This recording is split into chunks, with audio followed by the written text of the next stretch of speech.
up a summarising of the chapter I've been reading about the Great Charter.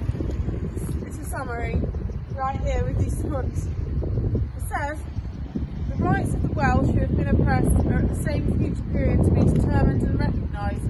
The Welsh princes and the kings of Scots are to have justice done, and a general amnesty for all political offences arising out of the present quarrel is to be given. The enforcement of the Charter is committed to 25 barons to be chosen by the whole baronage. These are empowered to levy war against the king himself if he refused to do justice on any claim laid before him by 4 of their number, and in conjunction with the community of the whole realm, to distrain him, saving his royal person and king, queen and children.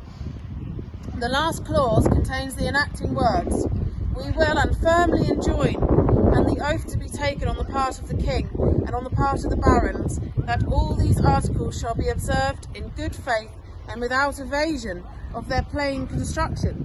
In this mere abstract of the Great Charter, we have the summing up of the rights and duties that have been growing into recognition whilst the nation was growing in consciousness.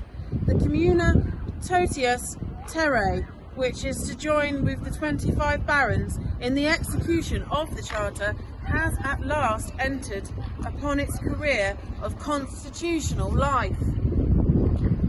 So great a boon as Magna Carta might almost excuse the men by whose agency it was won from a trial at the bar of history, but so much of the earlier fortunes of the Constitution turns upon personal history, on the local, official and family connections of the great men, that we cannot dismiss the subject without the inquiry, who were the men and what was their training? Who were the barons that now imposed limits on royal tyranny and placed themselves in the vanguard of liberty? How have they come to sit in the seats and wield the swords of those whom so lately we saw arrayed in feudal might against king and people, the barons who took part in the transactions out of which Magna Carta emerges, and the whole baronage was in one way or another directly concerned in it, fall into 4 classes: those who began the quarrel in AD 1213 by refusing to follow the king to France, those who joined them after the councils held at St Albans and at St Paul's, who left the king in the spring of 1215 after the adhesion of the Londoners, and those who continued with him to the last. Each of these divisions contained men who acted on the ground of public right, and others who were mainly influenced by private friendship and gratitude, or by the desire of avenging private wrongs.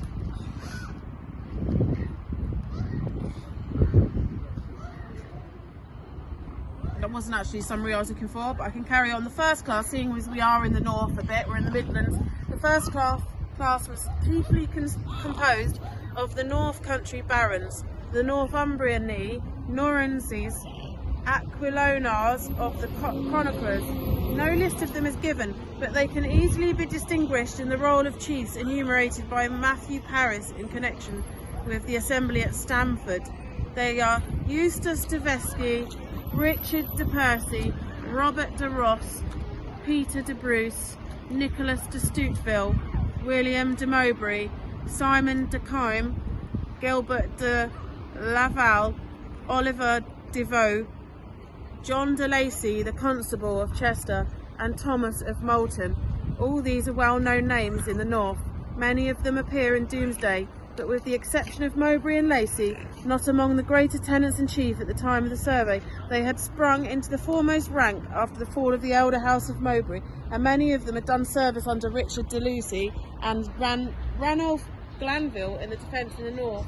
Eustace de Vesci, however, was closely connected by marriage with the King of the Scots, and is said to have had, like Robert Fitzwalter and William of Salisbury, cruel wrongs to avenge upon the king.